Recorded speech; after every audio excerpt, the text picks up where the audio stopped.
You are listening to episode 6 of the CMD Podcast. I'm your host, Daniel Lackey. Today we are joined by a special guest, Seth Willeen, Yep, that's owner of PWR, Professional Water Restoration, as well as Crew, right? Yeah, Crew Construction. Awesome, man. Awesome. Well, it's good to have you, brother. Yeah, thanks for Thank you having for me. coming on, man. I know you're a busy guy. Yeah. So tell me a little bit, man, how you started out, man, because I know we were just talking and you were saying you've grown your business to almost $2 million in revenue, 3 years running. Yeah. So Professional Water Restoration, we've been in business for about 5.5 years now, so going on 6. Kind of how I got into it, I had a friend of mine that got me kind of out of the hospitality industry, and he gave me an opportunity to start doing like roof inspections, property inspections for a third-party company called Hancock Claims. So essentially, it's like your own business because you get your own general liability, you're a subcontractor, so you get your own insurance, everything like that, your own LLC, and they just basically provide you with the jobs. So when I first started, it was in Florida, and there wasn't many guys. I think it was like me and one other guy. So you were driving, I used to call it the Florida 500, because you would just do like 500 miles a day. Yeah. But it was pretty cool because you were getting to see different parts of Florida that you've never seen before. And then you got paid per job. So it was like, if you had like 10 jobs on your dash, you were getting like anywhere from 85 to $100 per job. And then anything above and beyond that, like if you were on a steeper like roof, anything over a 10-12, you were getting like $100 extra. And then for the tarps, you were getting paid like per the square foot. So there was like brackets between like 0 to 100 square feet, and then so on and so forth. So you would know kind of like what you're making by the tarp size. Yeah. So it was pretty cool. I mean, going from hospitality to making like 80 to $100 a day. What were you doing in that? Waiting tables or? Yeah, like a busser, Okay. food runner, expedite. So I've always been hands-on and everything, like building stuff and whatnot, but I just never knew what I wanted to do. So getting this opportunity was super cool because you're able to like kind of go on your own and make it work. But it was tough at first, like learning everything and kind of going on YouTube and listening to other people and stuff like that, just picking it up the trade, because they didn't really give you like too much training. So at that time, like Irma hit, we did a bunch of tarps and everything like that. That was like 2017. And then from there, I was going to move to California. So I had some buddies that were living out there, and I just never like experienced moving out of Seminole or whatever. So I moved out to California, and Hancock gave me the opportunity to start the region out there because they didn't have anybody that far on the West Coast because they're based out of Georgia. So I was like, yeah, I mean, if I could keep my same job, go out there and, start a whole opportunity of starting a whole region out there, that was like a big thing. So when I first moved out there, there was no work because, California, you don't really get too much rain. So it was kind of dry. I got hurt or whatever, so I couldn't really do work. So long story short, it ended up, they got like 37 inches of rain that year in Los Angeles. So like Is that where you went, Los Angeles? Yeah, North Hollywood. It was crazy. Like all these homes were getting like rain all on the inside. So I was doing 10, 13 inspections a day, and I was making like $10,000, $12,000 just living at, in my home. So I wasn't having to travel or anything. So it was just like good luck that it just happened that year. And Cards kind of fell into place. yeah, and then they had the fires and everything too up in like Calistoga, Napa Valley. So I did travel out there. That was like a whole other ball game because it was just like neighborhoods completely burnt down. It was pretty devastating. And those ones, you're just kind of looking for like embers and ash or like anything that like caused damage to the roof or around the property. So that was quite different. And then going into there, I went out to like Phoenix, Arizona, and did like the monsoons. They get, I'm pretty sure they're called like haboobs. Haboobs? I've never Yeah, heard you that term. that? Was it like a sandstorm or? Yeah, kind of. So like, I was leaving from Los Angeles to go travel out there, and I'm calling my first customer because I'm like super excited because I blew out my knee, so I couldn't work for a while. So it was like my first time working again in like 8 months or something. And So I'm like, hey, I'm about to, travel out that way. This is my ETA, yada, yada, yada. She's like, honey, there's a haboob coming. And I'm like, oh, what? And I'm like, I'm from Florida. Like, Never heard of that. Yeah, we get hurricanes and stuff. And she's like, oh, well, it's like a huge dust storm. There's high winds, a lot of heavy rain, downpour. And I'm like, oh, she's like, if you see it coming, pull off on the shoulder and just wait it out. And I was like, all right. I never ended up seeing anything like that. So, I went there, did the first job, and it was like a super cool time because there's a bunch of different guys that ended up coming working out there from all different states. So it was like 8 of us or something like that. I had a buddy, Will, from Florida, Seminole, Will James. He came out there and worked too. So it was cool. It was like a good camaraderie. There was like, all of us guys, we'd go out, work all day. We'd go get dinner, lunch. We're checking out all these different parts of Arizona, the lakes. It was just... Arizona's beautiful, man. Yeah, it was a good time. That kind of like went into the different storms of like Hurricane Florence in North Carolina, Hurricane Michael up in the Panhandle. So you stayed busy once you got on. Yeah. It was like, Los Angeles dried up. The fires kind of, that all went by pretty quick. So then it was like, hey, let's travel, let's chase the storms. I ended up getting let go when I was working in Austin, Texas. And it was kind of a crappy situation. There was like a lady that she had 5 kids, was like a single mother, and she had like some penetrations through the roof that appeared to be like, possibly like tree branches, because she had a bunch of oak trees that kind of went over the roof. So I'm kind of talking with her, and at the time it was like an all-state inspection, so they did virtual inspections. And what you would do basically is like, it's kind of like FaceTime. So you type in your claim number, pull up an adjuster. Sometimes it would take like 2 minutes to 20 minutes to get a hold of somebody. So I'm waiting, and I'm talking to her, and I'm like, hey, this is kind of like my findings, yada, yada, yada. And I'm like, there's no tree branch up there, but you said that you saw branches and that you had to remove some from the tree, from the roof. So maybe just tell them like, that's what ended up happening. And I heard some crackling on my iPad, and it was an adjuster that was listening in to our conversation and connected. I totally forgot about it. Sleazy fuckers. Yeah, so I immediately like just hung it up, and I called my boss. I was like, hey, this is what's going on. And he's like, all right, just head back to the hotel at the moment, and I'll let you know when I hear any additional info. So the insurance companies hired you for trying to help the homeowner out. Yeah, so like how Hancock works, it's like, I guess I didn't get into that. Like, so like what the jobs are is like all these insurance carriers, a lot of their independent adjusters or adjusters won't get on steep roofs. Yeah, I've dealt with Hancock before. Yeah, so they won't get on like 2-story roofs. Sometimes the carrier won't even allow them to get on like 2 or 3-story roofs. But it's basically a ladder assist company. So we do like direct inspections and ladder assist. So it could be as easy as like holding the ladder for an adjuster to get up on a roof, or getting up there with his phone and taking the pictures. Exactly. Or we're getting out there on like 1212s and doing like, some sketchy stuff to get the inspection. I'm not getting on a 1212, man. Yeah, it was insane. So that's kind of what I was, that's what I was doing. The adjuster, you connected, he kind of just listened to the conversation. So I went back to the hotel. So I'm stressing out. I'm sitting in the hotel. I'm just watching movies, just passing time by. And I get a text at like 7:30 in the morning, like 3 days later. And he's like, hey, you can pack up your stuff at this time and just head home. I have no further information for you at this moment. So me just being like freaked out. I'm in Austin, Texas. I'm like, dude. So I had like an 80-gallon tank in the bed of my truck that just gravity fed into my existing tank. So I just filled it up and I just drove home, like I think it was like 16 and a half hours from Austin, Texas to Seminole, Florida.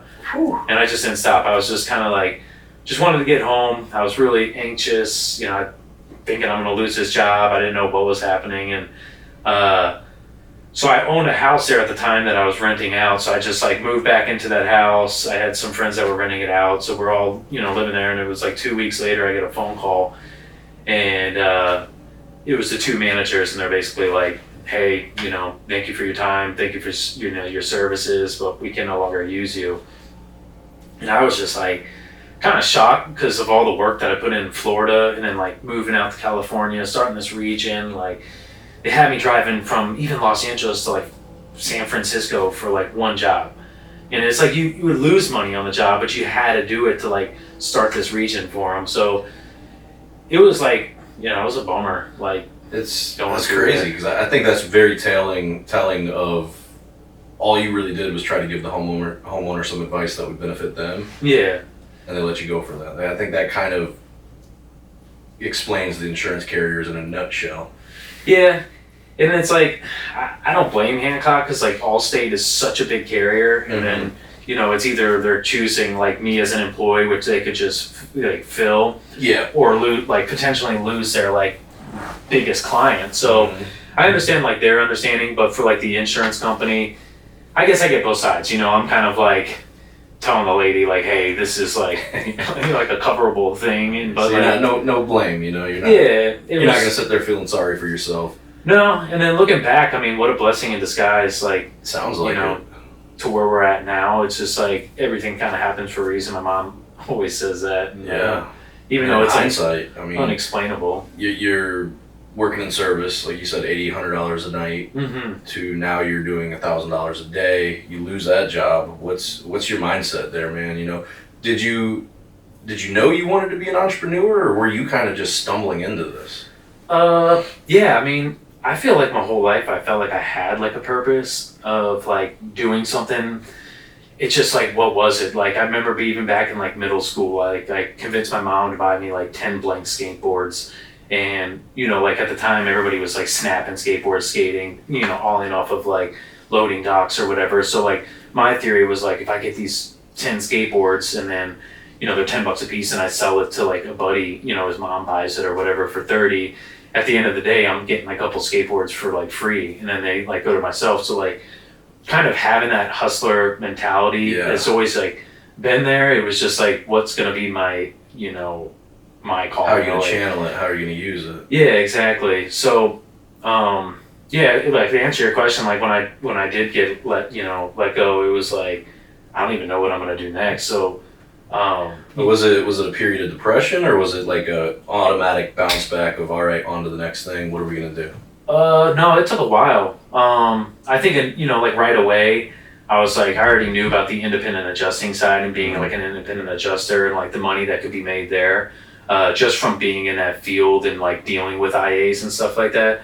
So yeah, I mean, immediately me and my sister, we went and got our independent adjusting license, and it was like good because we got the license. At that time it's like super hard to become like IA for daily claims because there's so many IAs. Yeah, it's oversaturated. Yeah, so it's like you're just banking on a storm for them to like recruit you, and then if you do good, then you have the opportunity of maybe doing daily claims with them. So I think it was like Dorian or like a few other storms around that time. It's like 2019 or something like that.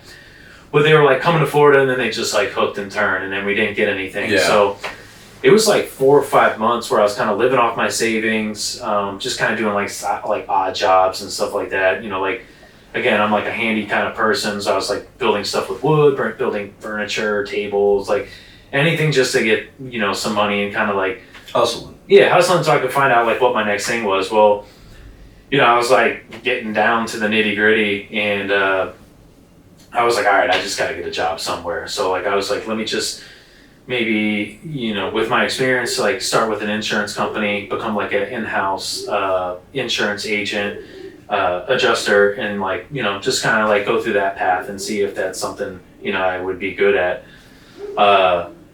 Which was terrible because like, the money that I was kind of making at the time, I ended up getting hired for like $20 an hour or something like that. So it was like with my bills and everything, I couldn't really like afford it. I was like always behind, so I had to do like that kind of thing, and then on top of like side hustles and stuff. So it was like daylight savings at the time. This is like what I remember. Like, you were just kind of doing this to buy time until a storm hit because you were already licensed, right? Yeah, I guess. Yeah, I don't even know what I was doing at the moment.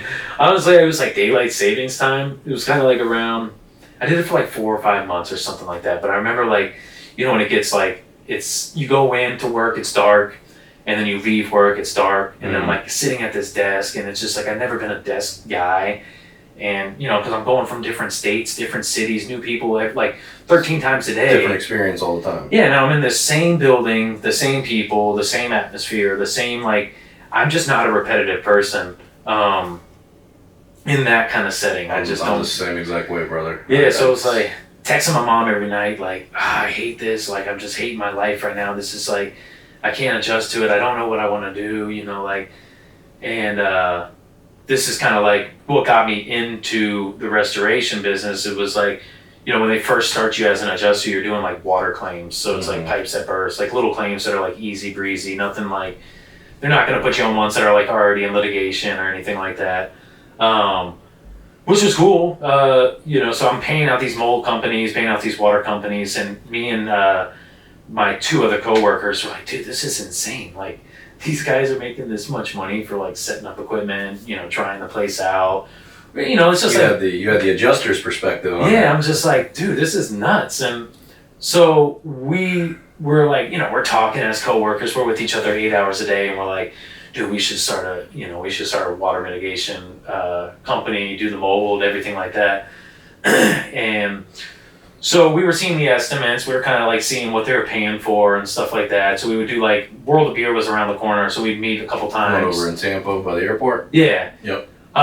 So we would meet there, we would be like, all right, this is the equipment that we need to get, this is the trailer, we're putting all of our expenses, we're like, we got it, we're gonna do this. And I'm like all for it. I'm like, dude, I hate this job. Like, this shit sucks. Like, I can't even do another second. You were all in. Yeah, I was like, so it was like right around Christmas time. I'm like, dude, I'm quitting, guys. I'm cashed out. And they're like, we can't do it. You know, They chickened out. Yeah, they're like, you know, this kid Enrique, he had a family, kids, you know, wife, everything like that at the time. I'm single. Just, I got no responsibilities, no dogs, nothing. So, you know, I ended up quitting, and I run a lot of things by my mom because that's like my best friend, and she was all for it. With her. Yeah, she's like, you know, I think it's a good idea, yada yada yada, and I was like, cool. So it was a good idea, but I didn't have any money because I blew through all my money. So I had a couple buddies here. I had a couple my best friend and his brother. His brother had, you know, a good savings and everything like that. So I pitched it to him, and we were like, all right, us three will start this company. And, you know, we're writing out like different names and stuff like that. And then we're narrowing it down to like 5 names and then 3 names. And then, you know, we picked professional water restoration. And I remember just like being in my couch and I'm like drawing up a logo. And then you send it like on Fiverr and you know, you get it like, you know, a rendering done and all this stuff. And it was super cool. That initial stage of excitement when you're about to launch. Yeah. And I kind of had some experience to kind of like backtrack, like when I messed my knee up in California, I didn't have anything to do because I couldn't do any roof inspections at the time. Mm-hmm. So I was big into skateboarding. That's kind of why I moved out to California. So I started like a shoelace company. I don't know if I ever told you this or anything. You never told me that. So like if you ever skateboarded, cotton shoelaces, they just snap. So like as a skateboarder, you're always tying your shoelaces together. That's why they always look like that. Yeah, because like the grip tape is wearing it down. Then you tie it up, and you know, and then your shoes ended up looking like crazy because you got all these little knots in it. So I'm like, dude, what can I do that's like something that can complement skateboarding that's never been done? And I was like, Kevlar shoelaces. Like, this is it. So like, I lived on Denny Ave. It was like 5425 Denny Ave. That was my address in California. So I was like, okay, what can I call it? Me and my buddy Brent, we kind of created it together, and he came up with the name Entheos, which means like God within. And our slogan was like the lace gods, because like we're the best laces out there, like we're the gods of all laces. Nice. They're indestructible. So we used 54 as like, because that's why like I invented it, was on the 5400 block of Denny Ave or whatever. Mm-hmm. So we had, you know, I made shirts. I had this. I'm like reaching out on Instagram. I'm like hiring people, but like sponsoring skaters, like up and coming skaters, and giving them free merchandise. A buddy Kwame of mine that I met on Instagram, he's doing like a photo shoot, but what the shoelaces are, with it being Kevlar, is they just last longer. So you don't have to like, they don't wear down as quick. You don't have to tie them up, which was kind of interesting. So like I got the Kevlar off of Alibaba, but I had to do like the measurements. So it was like, all right, let's find out like how many eyelets are in like the most common skate shoes, Yep. and then like doing the diameter, the length, and everything like that. Getting your logo on the shoelace tips. It was like, so I use that. Like what I'm trying to get at is like starting that company and kind of going through that. Kind of helped the second company. Kind of give you that first taste of entrepreneurship, kind of. A little bit because it failed. Like I kind of just. I think every entrepreneur, man, has them. Not everything's successful. It's. Yeah, I mean, I got a closet full of shoelaces and shirts and stuff. Probably like fucking 1,000 shoelaces or whatever. It's cool. I mean, it was a great idea. Maybe I'll pick it up one day. But it was like, you take what you learned from that and like what you did wrong, and then you apply it to the new thing. Perseverance. So, yeah, so like going back forward, like where I was like doing the logo and everything, we it was us three, and we went and started getting like the licensing and like your water restoration certification. Yeah, WRT and all that. Yeah, so like we're getting all the right credentials and whatnot. And then that kind of like, going to the one, we went down like Treasure Island, and kind of what got me like really getting in the right direction was I met a gentleman out there that he's been in the restoration business for probably like 20 years. And so we were chatting, for like, it was like a 4-day course or something like that. And so, like during the breaks and everything, we're, just bullshitting, like, hey, where you from? He was from Miami, and, he's kind of just telling me, like, how he got into it. And so, after the 4th day, he was like, hey, grab my number, maybe we can do some business with each other. I was like, yeah, I'll take a job freaking anywhere, I was just trying to get some work. So he was like, we're texting, and he's like, hey, why don't you and you guys come down to Miami? You can work underneath my company. We'll kind of like train you, show you what needs to be done, and like our expectations on like how a job needs to be done. And I was like, dude, I'm game. So, we were driving down to Miami. We'd stay like a couple days, do like a couple day job, and he'd pay you guys. No. So you were doing it to learn. Yeah, just like smart, man. Grunt work, it was just like, let me just learn the trade. This guy's giving me an opportunity. And it was good. It was pretty gnarly, to be honest with you, because there's no AC running in it. We're in Miami. It's just hot. Like, I remember like me and one of the other guys, we were like puking because we were just so burnt out. Just not really used to it. And it's been a while, since I've been in the heat. Mm-hmm. So yeah, after doing those couple days, he was like, all right, I'll start giving you guys some jobs and everything. And I was like, perfect, and I think it was like 2020, so COVID just hit. Yeah. And, you can't get respirators, you can't get Tyvek suits. I'm going online buying Tyvek suits off of eBay and for like price gouge prices because nobody can get them. The stores don't have them. John Don's out. It was just like, you couldn't get them anywhere. Same with like, respirators. You're buying them off eBay, paying top dollar. Yeah. You're like treating it like it's gold at the time. So yeah, we started doing their jobs, and it was like everywhere. It was mainly like Miami. So we would, honestly, like my buddies started losing jobs, like, because they're working at hotels. Hotels are closing down. They're getting laid off. Nobody has work. I'm like new in the business, and we're getting these jobs from this guy in Miami. So we're going down to like Miami daily, waking up at like 3:45 here, driving 4 hours, 5 hours. Like sometimes we go to Homestead, like all different parts of Miami. Mm-hmm. And we work all day, and we would drive back at the end of the day if we didn't have another job. Yeah. Because I didn't know if it was going to be like a day before I get another job, two days. You don't want to sit down there spending money on hotels. Yeah, so if it was like a 2 or 3 day job, I would get hotels for me and the guys. My sister Sammy, her brother-in-law worked for like Marriott at the time. Mm-hmm. So he put me on like a family plan, so I was getting like hotels for like $50, which was like super cool. Because I'm like broke, don't have any money at the time. I'm like just banking on these jobs. So let me ask you, man, what's because this is what I notice about a lot of entrepreneurs is, so your scenario in particular, you've got no money, you're broke as shit, you're using your friend's money, rolling the dice on this industry. You you know, you did some inspections for Hancock, but you don't really have experience in restoration other than seeing it from the adjuster's perspective. What's your mindset there, man? Are you nervous? Are you scared? Or are you fucking excited? Because what I've noticed about a lot of entrepreneurs, man, is that they thrive under that shit. Yeah. Is when all the cards are stacked, when the dice is rolled, and there's no option for failure. It's exciting. Yeah, I mean, there's a lot of emotions too, because like I'm kind of like rambling on or whatever, like going back and forth, because there's just like so much that was going on at one time.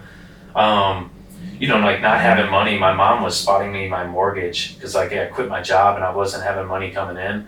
So like, yeah, I was like nervous about that because I got this home and I couldn't pay for it. So she's like paying my mortgage until I can like, you know, start making some money to pay her back. So like, you know, I got the nervousness of that.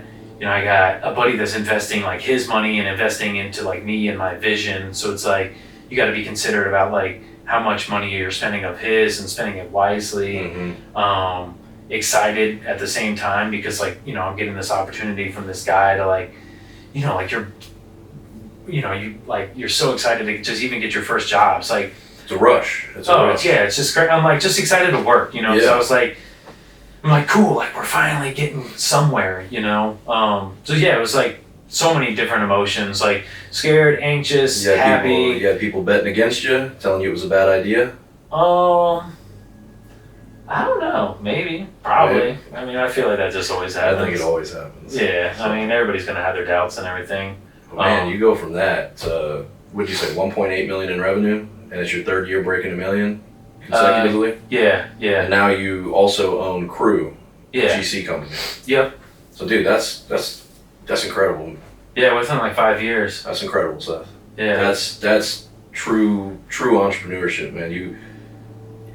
Just an idea, leveraging your friend's money, leveraging another company to teach you how to do it, just leveraging all this stuff and driving down at 3:45 a.m. every day, putting that work in and making it work. And now you're creating jobs for people, you're paying people salaries, putting food not only on your own table, but you're putting food on the table of other families in the area.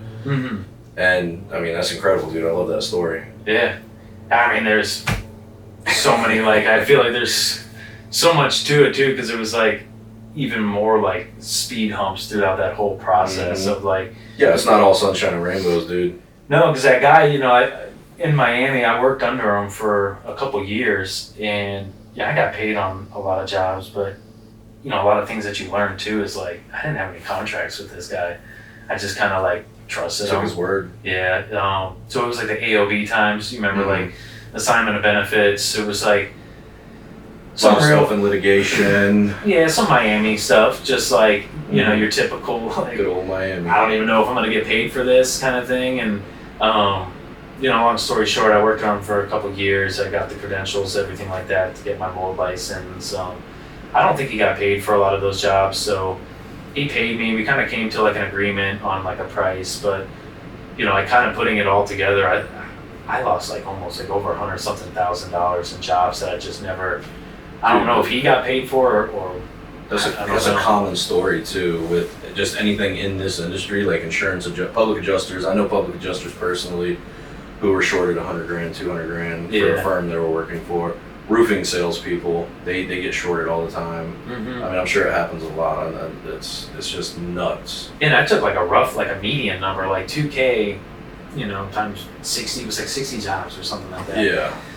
And I don't know. I just chalked it up as a loss, honestly. Yeah. Yeah, I didn't know how much you want to like get into like all that, or I don't know. Yeah, dude. I like so like I want to give business because dude, you've grown to millions in revenue. I finally hit my first $1 million this year in revenue. Are we cutting this part? Or whatever.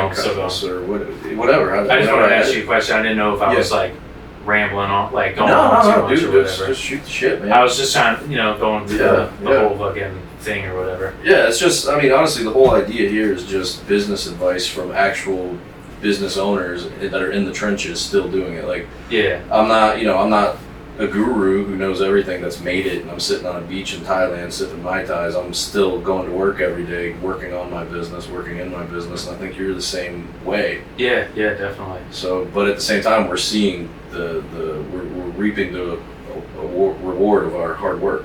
Yeah, and I guess it's kind of good to like hear the stories of like, you know, what to kind of expect through business, because it's not, you know, sometimes people see you get to like that position where you're finally like the business is successful, like you're doing well and everything like that, and then, you know, a lot of outsiders don't really like see like the nitty gritty. They're like, oh, you know, it must be nice or whatever. I love hearing that. It must be nice. No, yeah, like, dude, I'm working on my computer at 1 a.m. a lot of times. I'm you know, you're growing it, because all you know, you can have employees, you can have the best employees in the world, but they're not going to care about your business like you do. It's up to you to make sure everything runs the way it does. Yeah, and that it's profitable. That it's there's so many aspects to business, man. You've got your books, you've got your administration tasks, you've got customer service. Because you start getting bad reviews on Google, that could tank your business real quick. I'm saying, but a lot of people, they don't see the work that goes into it. They think it's all just sunshine and rainbows. They didn't see Seth when he's broke, borrowing money from his friend to make the business work. They didn't see Seth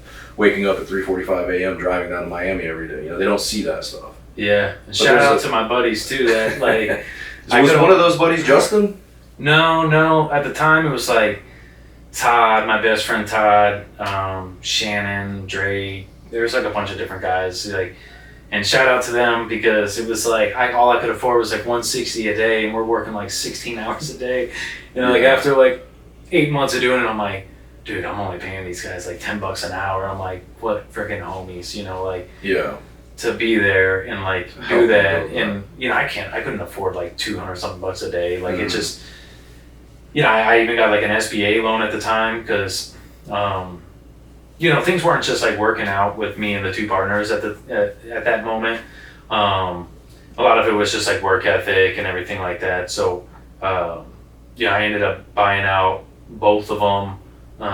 You know, gave him back all of his money that he invested, with, you know, plus a percentage. And you know, at the time we were showing like a loss anyway, so it was like still first year. Like we didn't really have too much skin in the game. Nothing. They kind of wanted out, and you said, "All right, here's an out." No, a little different. It was just like I had a bigger vision. We weren't connecting. We're just on different playing fields, and I just felt like I just needed to do it by myself. So I just gave him like a fair payout where everybody was happy. You know, it was kind of like weird at first because they were best friends, you know, at the time. Is that relationship still good?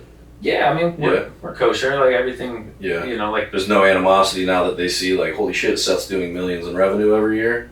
No, I mean, we see each other. Yeah, no? No, it's good, man, it's good. It's seminal, like, I'm still friends with them and everything like that, you know, I see them out in public, like, that's what I wanted to do, was, like, leave it off on good terms, you know, like, that's important. I don't like drama, I don't like having, like, any ill, like, I don't know, I just don't like having that, so I, like, you know, we came to an agreement, everything was, you know, paperwork, everything was done, like, legit, you know, you got, like, 20% on top of what he invested, I paid him back in a reasonable time.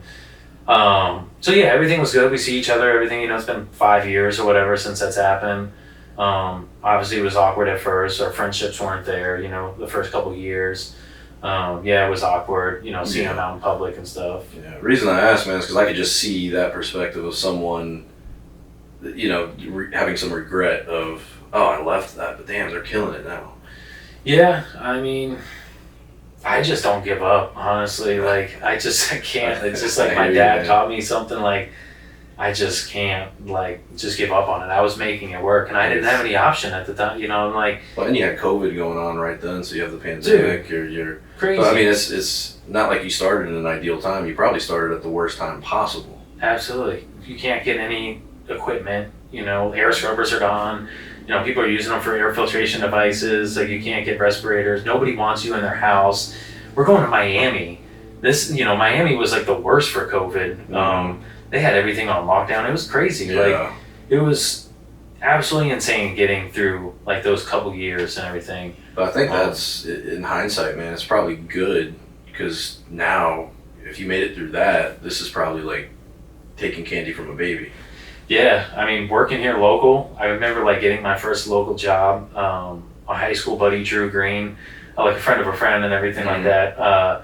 he had a leak at his house. It was like craziest, moment for us in, business. We were like, we got our first like local job, it was like, we were so excited. And it was just like crazy starting to get like work over in this area because not having to drive 4 hours one way. Dude, yeah. I mean, doing that 5 times a week. Yeah, you're getting old quick. That can be exhausting. It was very exhausting. So like, yeah, we did that for a long time until we get like, we got jobs here, and then it was like just Facebook, like, kind of like owning a business. I had never been like a manager or nothing like that. I've never like run like guys, or like I've never managed teams. I've never dealt with payroll. I've never dealt with like money management here, or dude. like I had to learn it on the fly. Yeah, you're like, learning I need a payroll company. Oh, I got to lead these people. I've never been in a position like that, and you make mistakes. Yeah. You're not good at it at first, but you get better. You get more confident with time, and yeah, definitely. It's just like anything else in life. Yeah, you got to learn how to like talk to others. You can't just be like a dickhead. You can't just people like. aren't gonna stick around if you're a dick. No, it was a lot of learning of just like. But at the same time, you can't be best friend to everybody all the time either. So. And that's kind of things though too. Like I learned, I was like becoming friends with like some of the guys. We're hanging out and stuff, and then it's like. I get them set up at a job, and I go on the boat or something like that. And I remember one distinct time, I'm doing this like 3-story house. It was a big job, and I had the guys were already set up. Everything was good, and I get a call, and I think they were just butthurt that I was out on the boat and they were working or whatever. And they're like, oh, blah blah blah. I was like, what do you guys want to quit or something? They're like, yeah, we want to quit. And I'm like, all right, do what you got to do. And both of them walked off the job. They quit in the middle of the job. I'm like, oh my God. So when you start becoming friends, like friends, I think it takes away a level of respect they have. You got to keep that, Yeah, you got to set the bar, like set the standard of like how it is. It's like, that job personally, I had to go back. I brought the bow back. I went in, called a buddy. We finished up the job. Like we got it done. Like no worries. Hired 2 more guys. In probably a couple days. Like. It's just like a part of it. That was like another learning thing of just like, you're going to go through a rotation of like employees, especially like starting off new. But yeah, like after that, I kind of like readjusted myself and was like, you know what, I'm not going to get too personal with these guys. Mm-hmm. Like not just guys, girls, whatever, employees. I didn't want to like get too much like in, like personal life and let them know what I'm doing in my personal life. And it's just like, I got this thing going to where I want, where they should be able to handle the job. I can kind of do some personal stuff. As you know, like owning a business, you're working 12, 15, 16 hours. My work is never linear. Like it's never 9 to 5, man. Like I might work 7 a.m. to 10 a.m. Mm-hmm. Then I go to lunch with my wife, and then I come home and I'll work 2 to like 3. Then hang out with my daughter from 3:30 when she gets out of school to 7. Get her ready for bed. True. Then I might come back in the office and work from 9 to 1 in the morning. Like it's just you break it apart, going through life, boom. Trying to juggle the family, juggle the business. That's tough. So yeah, it is. It's an insane thing to try and juggle everything, all different aspects of life and everything. God, is it worth it, man? Like now that I've been an entrepreneur for some years now, and now that I've shown myself, hey, I can do it, and I can make money, and I can provide for my family. Just the thought of getting a job working for someone and punching a clock is probably my worst fear in life at this point. Yeah, definitely. But at some points, like at the end of the day, I'm like, dude, it'd be so nice just to like, when you leave work, you're like, fuck it, I don't gotta answer that phone call, or I don't have to like, it's like lights out. Like you leave work, you punch out, and it's like I don't even have to think about anything besides like my personal stuff. Until I get back and punch in the next day. That's like the one thing I do miss about that is just like not always having that like overwhelming thing. Like it feels like somebody's like stepping on your chest the whole time, because it's like, like you were saying, like now I'm like worried about people's, my employees got kids and like, they got mortgages and rent and they got bills, and it's like I got to keep jobs coming in. And it's not even about like myself, like it's their livelihood as well. Yeah, I can't let them down. I have people leave 10-year positions to come work for me, and if they're trusting me to leave a 10-year position to come work for me. It's something that hasn't been established for like 2 years or 1 year. Mm-hmm. It's like, dude, you have to like they're counting on you big time. So a lot of pressure. Yeah, so The thing I realize, That's man, what is entrepreneurs are just like, it sounds like you in general, you're performing under that pressure. Maybe that's something you thrive under. Maybe that's something you need. yeah, I'd say so. Me and my wife talk about that. I feel like I work way better under pressure. Yeah. Like when I'm like Same. super ADD. Like, Mm-hmm. so I feel like the more I have on my plate, like I'm comfortable. Like I'm like boom, Yeah. boom, going through it, knocking things out. But then like we go through that slow spell in restoration, and it's like 4 or 5 months, and it's stressful because I pay all my guys' salary. So like, because I want to keep them around. Most of my guys been with me for 2, 3, 4 years. So like, you got to pay them that salary. You can't just do it hourly because we're working 7 hours a week sometimes, and you're like just coming up with stuff around the shop of like just trying to figure shit out. So I recorded a video last year because like I always go through the same slow spell, and I'm like, what's going on? I'm like, am I not doing things right? Do I need to get back in the field marketing? Blah blah blah blah. Like, it's like, what is going on? So I record. My wife's like, you should record a video during this time for next year. And I'm like, great idea. So I'm like, Seth, during this time next year, you're gonna be slow. Don't fucking bitch and complain. It'll be all right. Storm season's gonna come. You're gonna crush it. You're gonna make all the money back. Go on vacation, chill, relax, catch up on those hours because you're gonna be working. You know, after this year, 2 back-to-back hurricanes, it was like, dude, I couldn't even breathe. It was just like too much work. It was insane. So take care. You know. Yeah. Dude, I have the same exact thing because we get a slow spell too. It's because we're dependent on storm season. I mean, both of us. Yeah, exactly. So I last year or was it 2 years ago? I remember I had about a 3-4 month period where I just had nothing, and I was losing. Like my profit loss margin for 3-4 months was just negative. Like I lost 2,000 this month. I lost 4,000 this month. I lost 1,000.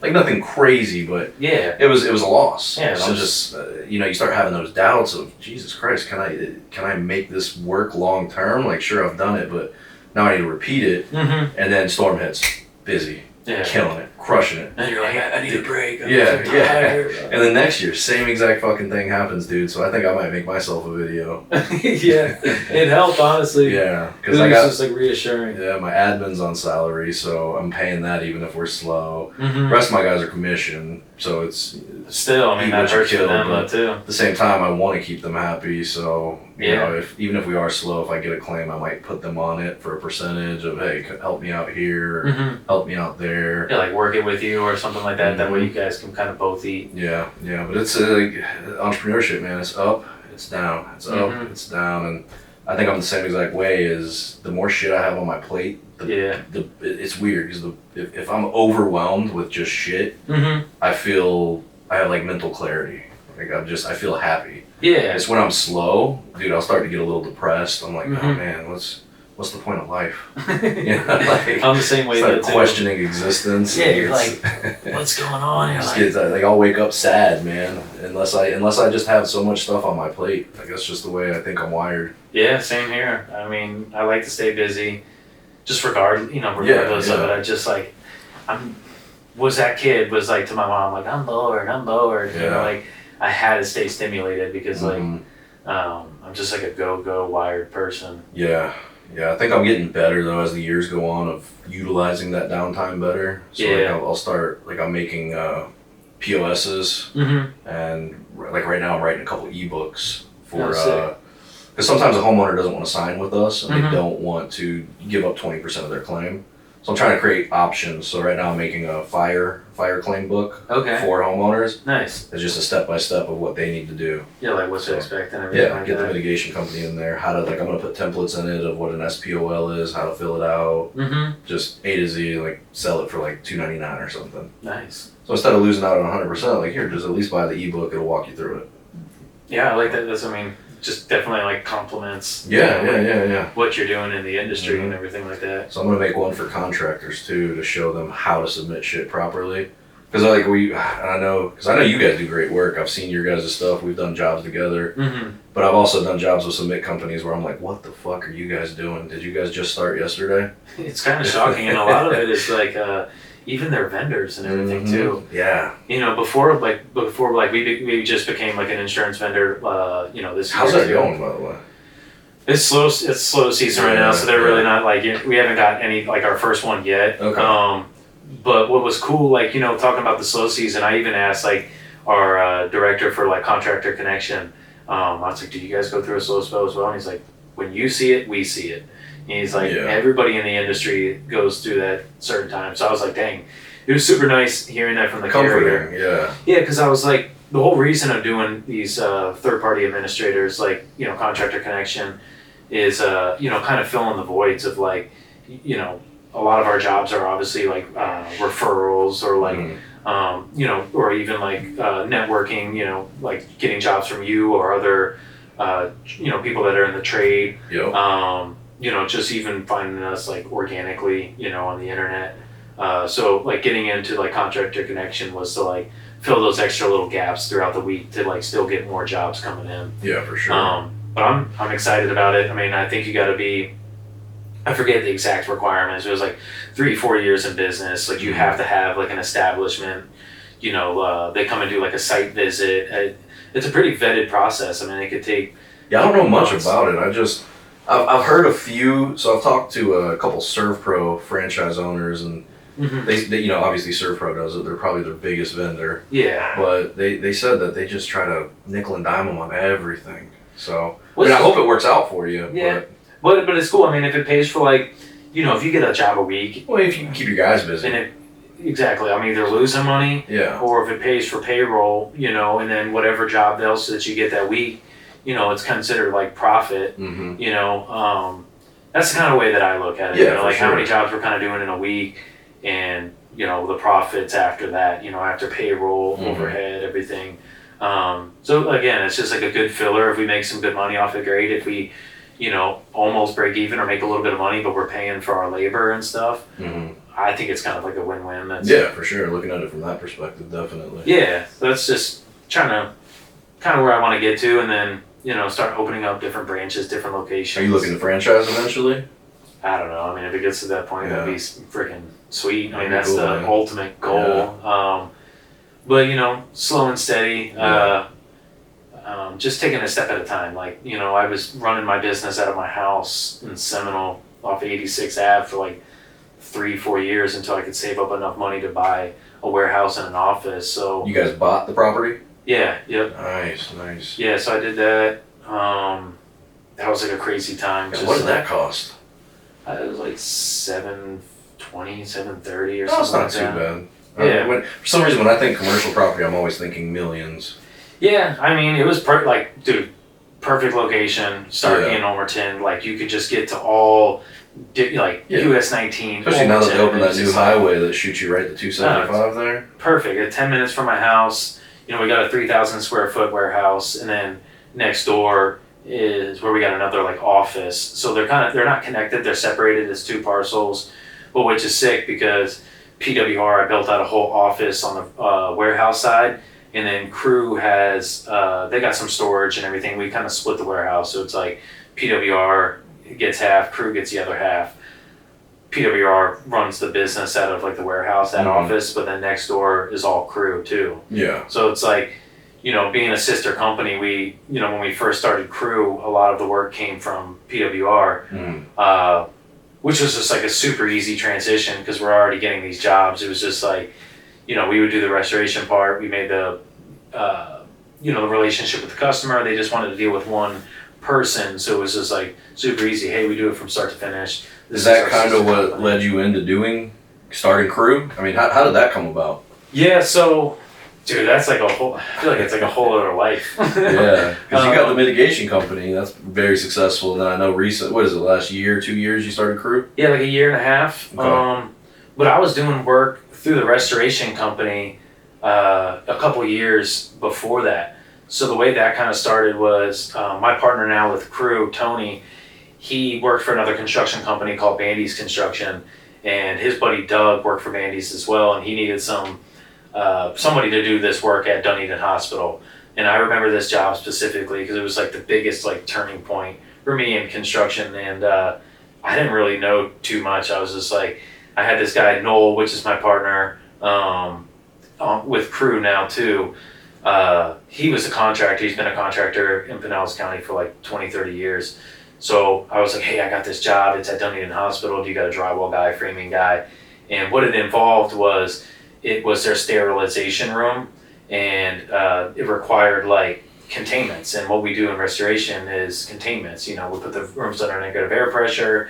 So I was like already familiar with it, but they needed these like certain ICRA panels. So they're like these reusable like vinyl ICRA panels, and we needed to be like super clean because everything beyond that is, you know, materials that are going into the sterilization room for surgery and everything. And I was like, yeah, I can do the job. You know, I didn't really know anything. I just like bought these ICRA parts. I figured it out. I put this whole like containment up. It looks so freaking sharp. But so what the job was, they wanted to like demo all these walls and then turn the walls into soffits so they didn't have to mess with the ceiling. And the facilities manager with Dunedin Hospital, he was like, it's going to be like a 2-week job. And I was like, I can do it in a week. And he's like, really? And I'm like, you know, young and just thinking I can freaking do anything. I was like, yeah, I'll do it in a week, 1 weekend. Total disaster. We made it through it. It was like perfect job. Everything looked clean. But like me not knowing, I didn't put like floor protection down for the drywall guy. Just like things got overmissed. I was there on a Sunday for like 12 hours with a freaking magic eraser, like on my knees, getting every little drywall mud out. It was just like, we did it, you know, 1 weekend.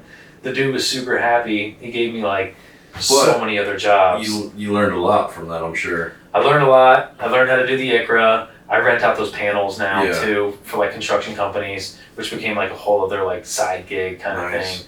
So I think that's where a lot of entrepreneurs though they fuck up is if because you had that opportunity and you could have said, nah, I'm not equipped to do that, or nah, I don't know enough about that.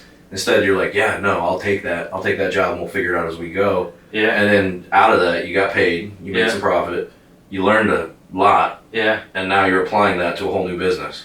Yeah, and then that's kind of how it, like, after doing that one job, and then they just started using me for like, I was doing like acoustical ceiling over at Morton Plant. You know, I was doing it under this GC, but I was like acting as a subcontractor, and like I'm doing acoustical ceilings. I did their first bathroom renovation at Dunedin Hospital since like 1960.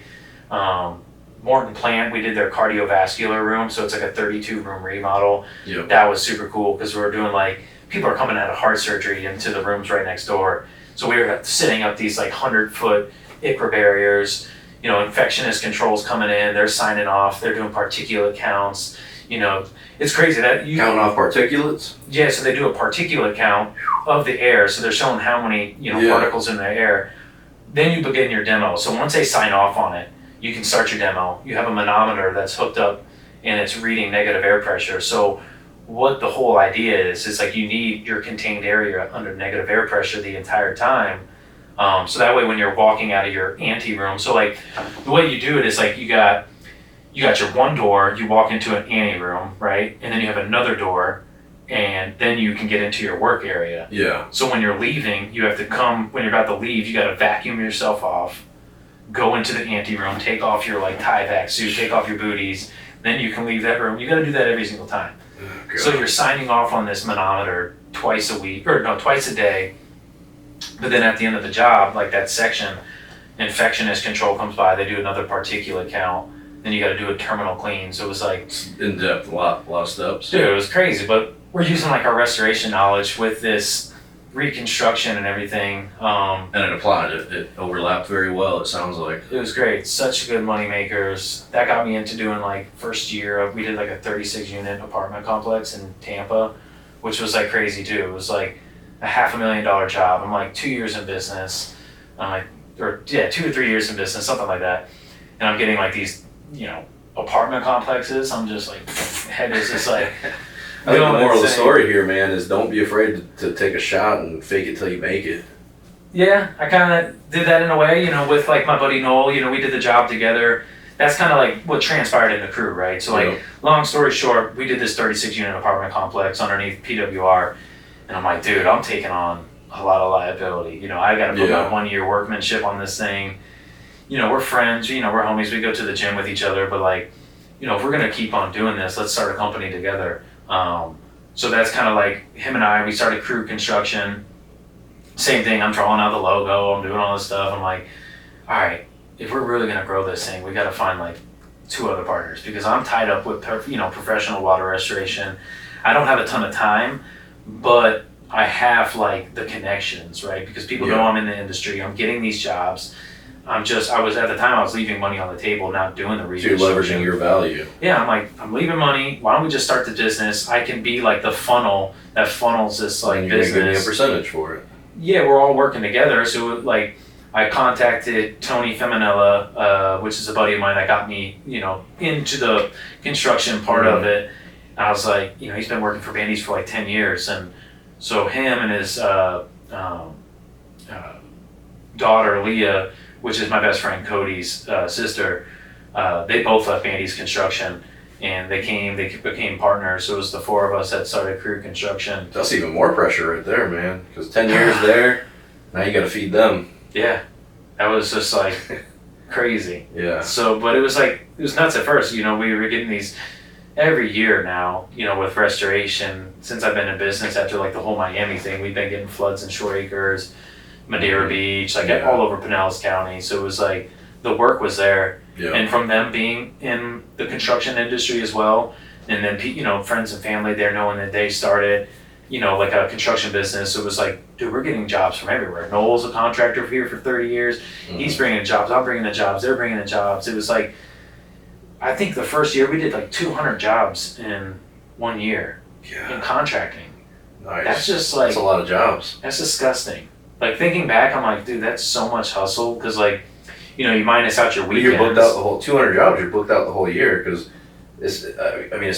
I'm sure it's rare where a job's a 1 day job. Well, yeah, exactly. So like some of them are like full house flood renovations to like small repairs or hospital things. And it was like, once you break it down, you're like, all right, there's 52 weeks in a year. That's 104 days if you're minusing out the weekends. Yeah. That's like, 300 something days. We're doing almost like a job or, almost a job a day. Yeah, you guys. If you break it down like that. So it was like handling 200 customers in a year for like it's a full year. Contracting it's a full year of business. How much was revenue on that? I think first year we did like 1.3 in the construction. So that's separate from the 1.8 with PWR? Yeah. So you're looking almost $4 million in revenue. Yeah, between the two companies. Yeah. Nice, dude. That's Yeah, killer, man. I don't even know how I even find the time to do it. Yeah.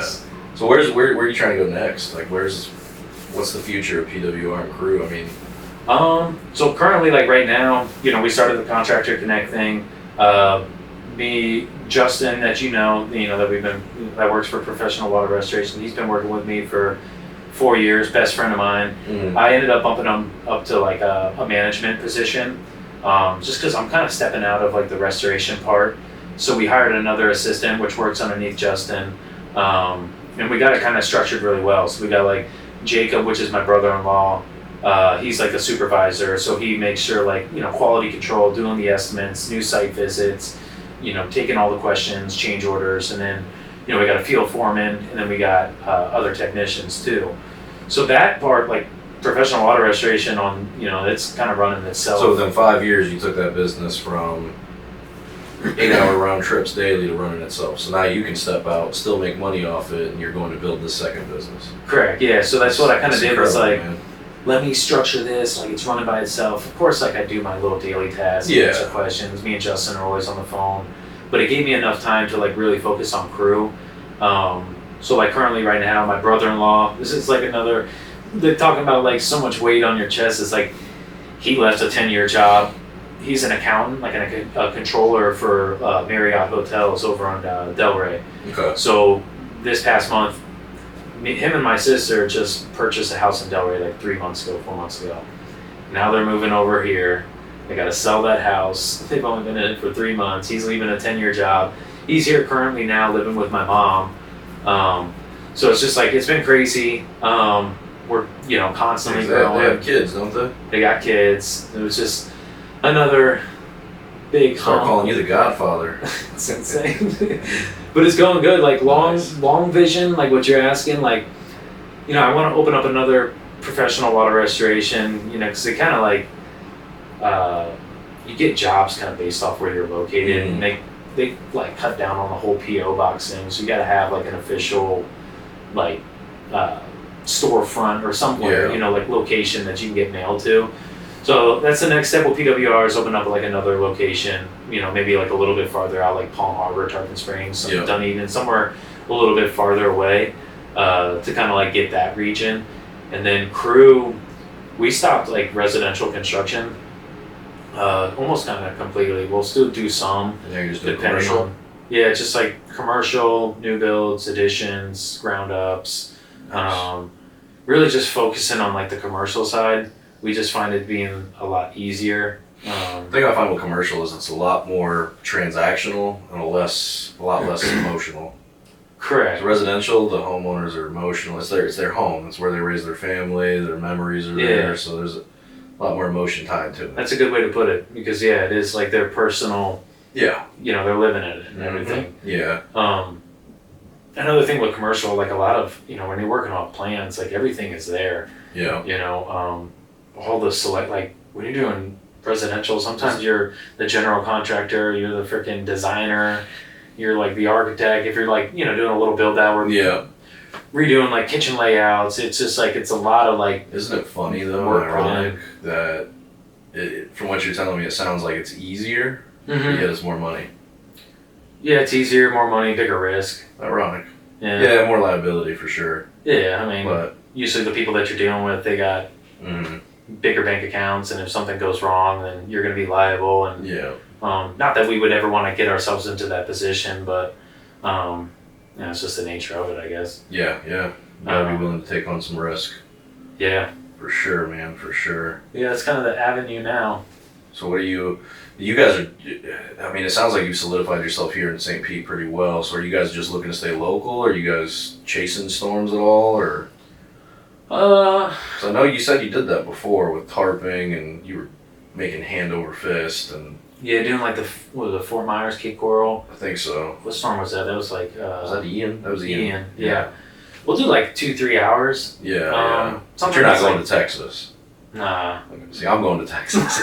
Wherever, dude. Wherever it hits, I'm going. South Carolina, wherever. Yeah, I love that. Yeah. Like I miss those days of like roughing it out, sleeping in hotels. PB&Js on the back of the pickup truck. Dude, those were some of the days with Hancock. Like, yeah.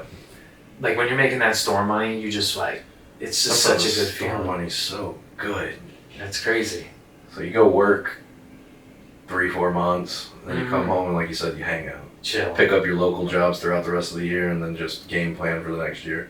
It was, I mean, all that, the flexibility and, it was just like cool. Like it almost felt like, I've never been in the military or anything, but it almost felt like kind of that, because like you're with these group of guys, like some of them are random. Like with Hancock, dude, they put you in like a 2-queen room and you're rooming with some random dude that you just met. Now you're roommates for fucking 3 months. Yeah, and you guys are best friends. It's super freaking weird, at first, but then you become like homies. And like, I remember like Hurricane Michael, this was like one specific one where I was like, I just fucking love this shit.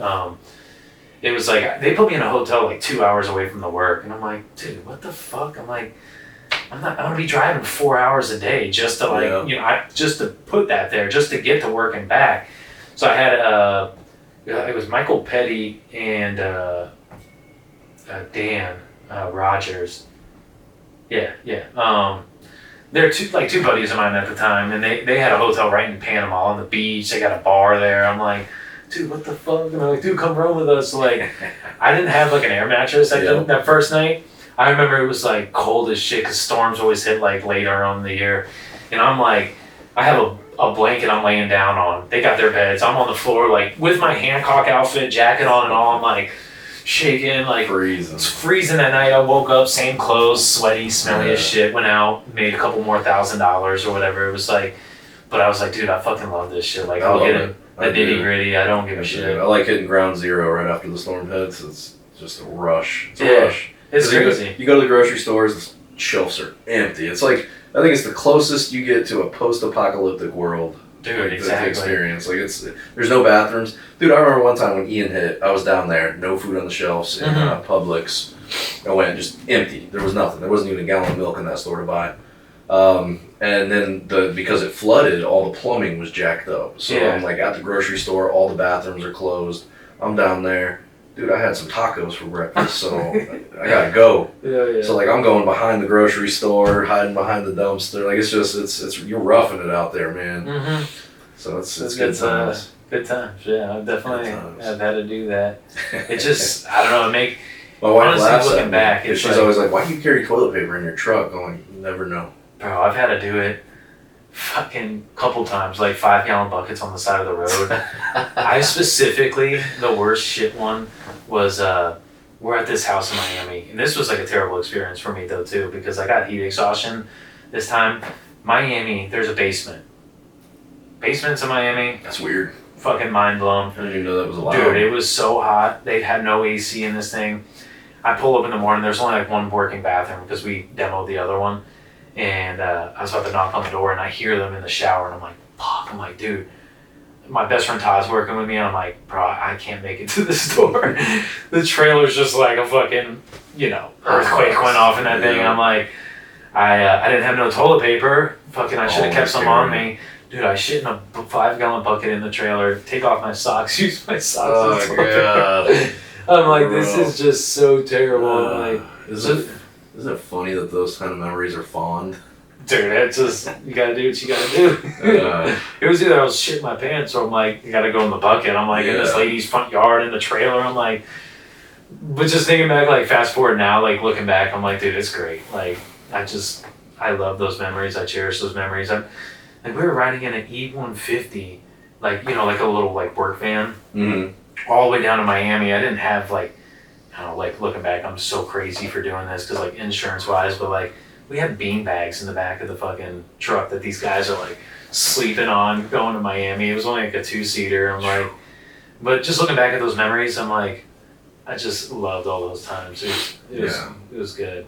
It's fun, man. I think sometimes people get too focused on the destination. They forget to enjoy the ride. They forget to enjoy those moments building up to that, man. So I try to keep myself grounded of when I'm in those hard times, when I'm in those, those struggling times of, this is part of the journey, man. This is part of the journey. And then when you get to the top, when you have a really good year, you're on top of that year, going into the next year, kind of just sit back and enjoy it.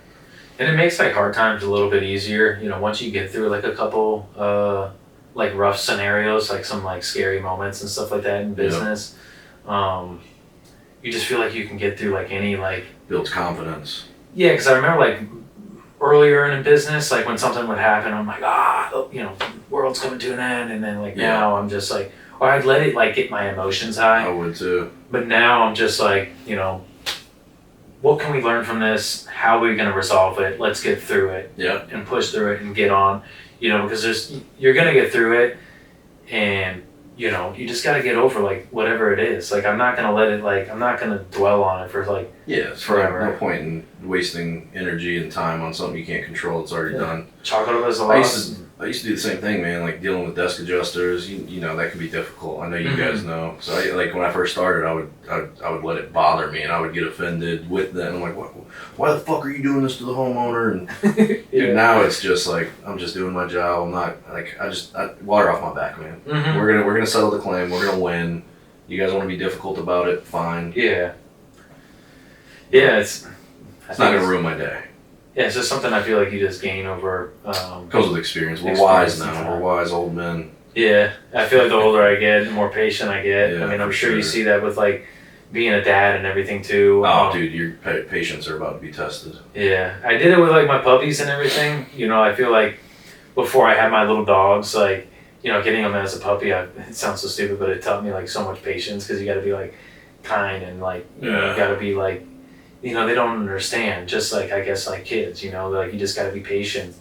And that gave me like a lot of patience. And then just being in business too, just dealing with. Oh, yeah. Because you're going to have setbacks. You're going to have bad months. You're going to have employees that fuck up something. It's going to happen. And you learn, I think, with each time, like an issue with an employee. Like you said, what do we learn from it? What are we going to do to be better in the future? How are we going to apply this lesson to dealing with the future employee? Or, you lost money this month. Okay, well, let's assess that. Why did I lose money this month? Did I waste money in marketing that may not be beneficial to my business? Did I what were we doing? How are we going to fix that? Let's reassess and let's get back to it. Yeah. And I think that's really what it boils down to with business, man, is just perseverance, being willing to roll the dice on yourself, and just learning, man, and applying those lessons. And I think a lot of people, man, I think a lot of people want to be entrepreneurs, but they're scared, rightfully so. It is scary, but I think a lot of them they get paralyzed by the fear, and they're worried, like, what if something bad happens? What am I going to do? And they may crumble under that rather than just saying, all right, fuck it, it happened. Figure it out. What are we going to do next? Yeah.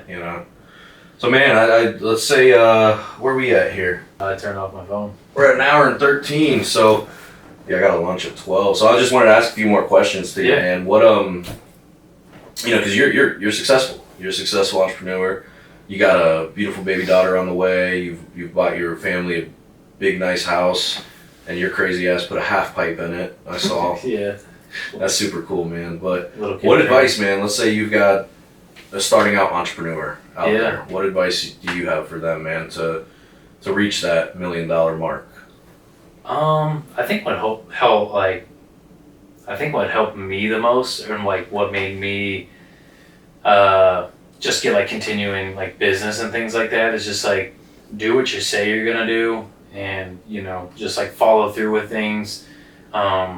Being able to like juggle multiple things at once. Yeah. Being dedicated. A huge thing that I think helps me is like, and I think my wife like really kind of got this, like, cause we're like such a perfect match of like being on like somewhat of a schedule, and just being like, just consistent. So like I wake up at 3:30 in the morning every single day.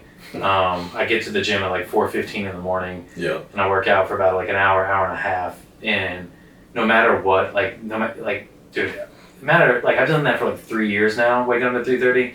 Every day is like difficult. Some days I pop up easier than others, but like just staying consistent with just like things that are outside of work, and just avoiding some of the things that are going to bring you down too. Like, I think what I learned over time is like distancing myself from like maybe friends that aren't like-minded or aren't in the same path that I am. That's a tough thing to do today, man. But I think it's a necessary thing. Yeah, it's just like it's not that they're not like my homies anymore or anything like that. But you're on a different trajectory, and you're on a mission. Exactly. So I gotta be like, you are who you hang around, and and I'm not like so much like that, because I hang out with my wife more than anything, and my family and everything, whatnot.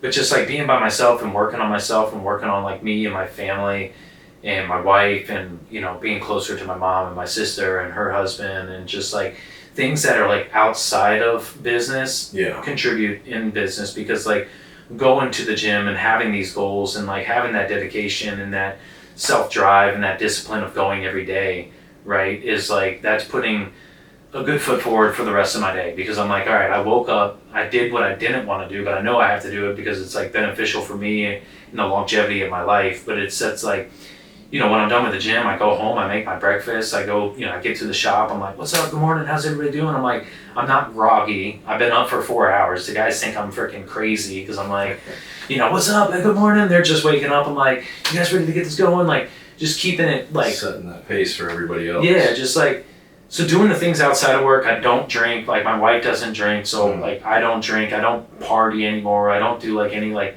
social things that aren't going to like benefit my life and like my future, because I want to retire early. So like I'm putting in all the effort now, and just like putting it out so I can enjoy my life later on, and like enjoy the successes and everything like that. But I would say for anybody that's starting it, it's like focus on like outside of work and getting those things like taken care of, and then applying it to business too, because like a huge thing that I found that helped me is like when I'm telling customers like, hey, I wake up at 3:30 in the morning and I go to the gym at 4, they're like, dude, this guy, I'm fit, like I take care of myself. So when they see somebody that takes care of themselves and they have that like... Well, you judge people based on first appearances within seconds of meeting them. Exactly. So they see like either, oh, this guy's a sloppy fuck, or, oh no, this is a nice, well put together person. So if they take care of themselves, they're probably going to take care of you, right? Yeah, they're going to project that out onto the world. So like, I really think that plays a lot into business. Is like, I'm not saying everybody's got to be like,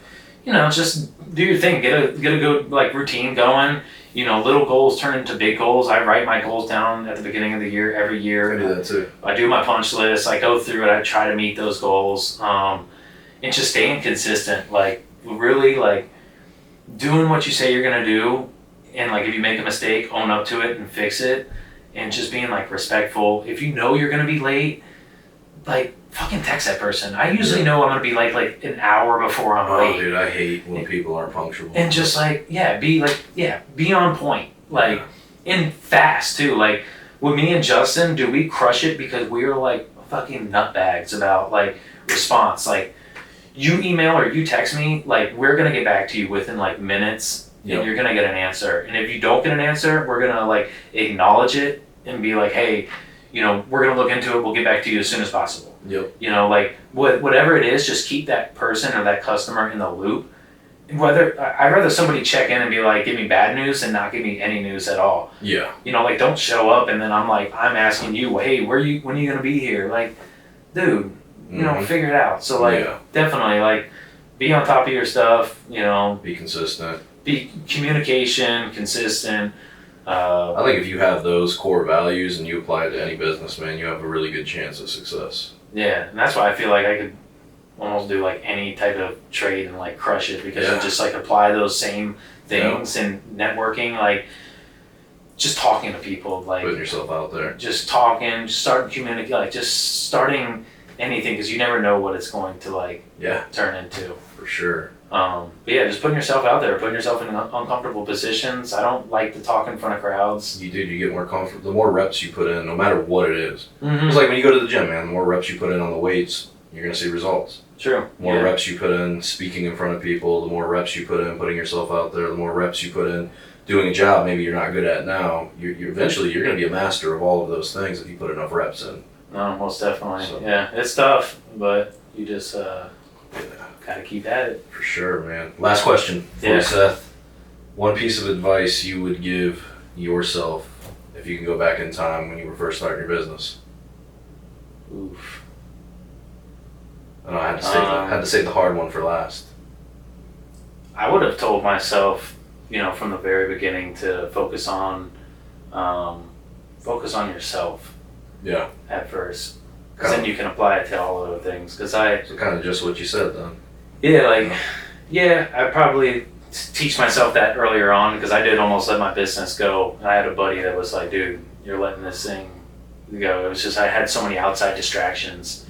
I would say like, focus on yourself earlier on in life. I didn't really care about myself like the way that I didn't like, going to the gym. I was partying and, just doing like normal early 20s type stuff. Yeah. So I would be like laser focused earlier on in life and I'd be like way more ahead. Mm-hmm. But, that's pretty much, good experience. I like it. Focusing on yourself. Yeah, I still partake in the occasional beverage, but I've been doing a lot of self-reflecting and I'm thinking I want to just give it up completely. Yeah. So it's a good feeling. Because I don't do drugs, but tomorrow we're having people over for the 4th. Yeah, I might have a couple drinks, but it's just, man, I'm 35 now. I hate the way I feel the next day. Mm-hmm. So it's getting to that point where I'm just gonna cut it out, man. Maybe I'll do what do they call it? A Doyle? They got some nice non-alcoholic beverage that I had at like Val's Bar. It's called like. You went to Val's Bar? Yeah. Nice, I went there too. Yeah, it was pretty cool. Yeah, we were in the snake pit. Yeah, I've never been before, so it was like the bank that I bank with. They had like a little. One bank brought me. Yeah, was it First Horizon or you? I do Bay First. Okay, right on. Yeah, I was like, cool. Yeah, I'll go. It's funny when you have the business accounts with them, they do that stuff for you. I know, and like I always talk a little shit to I have some girls at Regions or whatever. I love them. My favorite bank just because they're so like personable and everything like that. But I'm like, dang, you guys are slacking. First Horizon's like taking me to Val's Bar, Lightning games. Yep. You got some catching up to do. Exactly. But no, it's fun. Nice. Definitely a lot of good things that come with business. Yes, sir. Well, I appreciate you coming on, Seth, man. Yeah, Appreciate thanks for having me. It's a awesome story, man. I'm glad Yeah. you were able, you know, I'm loving your success, man. I'm rooting for you, brother. Yeah, I appreciate it. It's kind of cool to like, you know, get that story out there and everything like that. I mean, people love that kind of story, man. So, yeah, I could go on. I mean, there's so many. I'm sure we could do 3-4 hours. Dude, man, easily. Like I always like see podcasts. I'm like, damn, how are they talking for like 2.5 hours? I'm like, dude, it's well, funny, this is man, it. because I just started doing this. Like you're my 6th episode, and everybody I brought on, man, we just get so lost in the conversation, and it just flows so naturally. And I kind of had the same assumption of how the fuck are these people talking for 4 hours?